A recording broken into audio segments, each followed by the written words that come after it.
You can see here we've got the original trigger reset spring in here. So what I'm going to do is put the punch through here to remove it.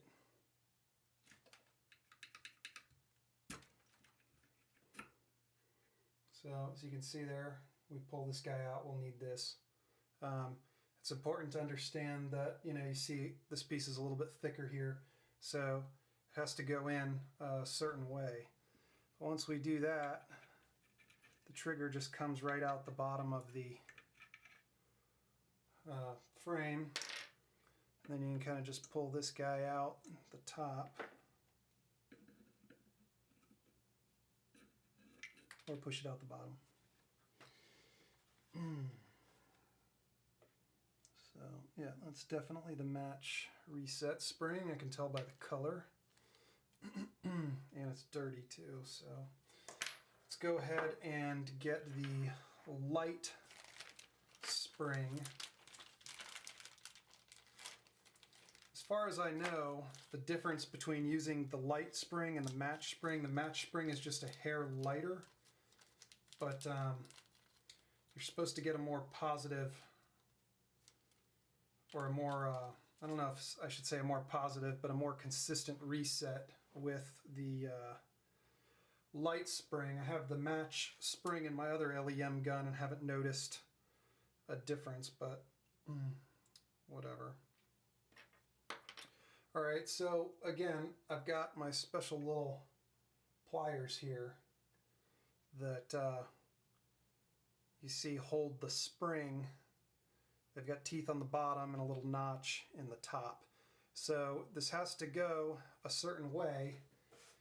Now pay attention to the orientation here. So you've got the leftmost leg on the outside, which is going to go right up against the bottom there, and then this part is going to go down against the bottom of the trigger. You see there's actually a little indentation here from where the old one was. So that's how we're going to want to do it. It's going to be something like this, to where it rests along the bottom like so, and then obviously the other end of the leg goes against the frame. I find it works best if you go straight in from the top. Don't try and go at an angle, and make sure that you have a tight grip on your pliers to make sure this thing doesn't move around, because you're going to have to bend the legs, and if you don't have a tight grip on this thing, it's going to move around on you like so, and then you're gonna get really frustrated, and it's going to take you a long time to do this. So what we're going to do is stick the trigger in from the bottom. You see there's a notch on each side where the pin is going to go through, so what we're going to do is put it in through the bottom here, and take our punch, put it through. You see the punch there. I'm going to back it out and just kind of hold the trigger in place there so that I can see what I'm doing. And then I'm going to, like I said, push straight down. I'm going to have a nice tight grip and a nice firm push, but I'm going to watch from the underneath to make sure that the right side leg is against the trigger, because if it's not against the trigger, then I'm going to have to pull it out and start over. Once I can verify that the right leg is against the trigger and the left one is against the frame here, then I'll push the pin through to hold it in place.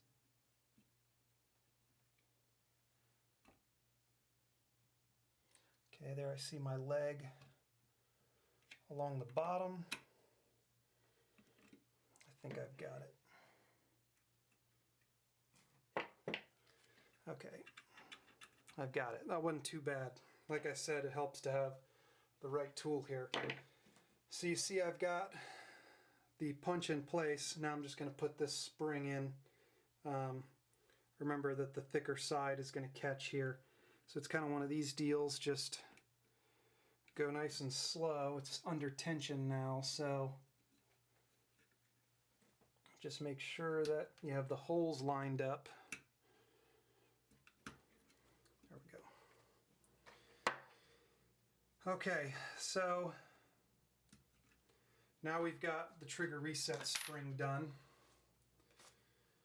just attach the hammer bar on here like such. Just going to sit in there in place. And now we're going to put the detent portion back in. This was the little part that I said would fly out if you weren't careful. So I'm going to carefully drop that in there.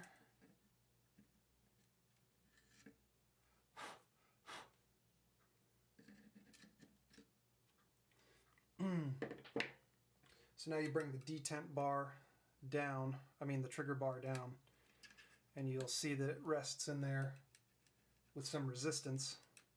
I'm not going to use the LEM axle. Here's the LEM axle. And you'll see that the standard axle has the hole to where you put the lever through. Since I'm going to use the lever, I'm just going to retain the original axle.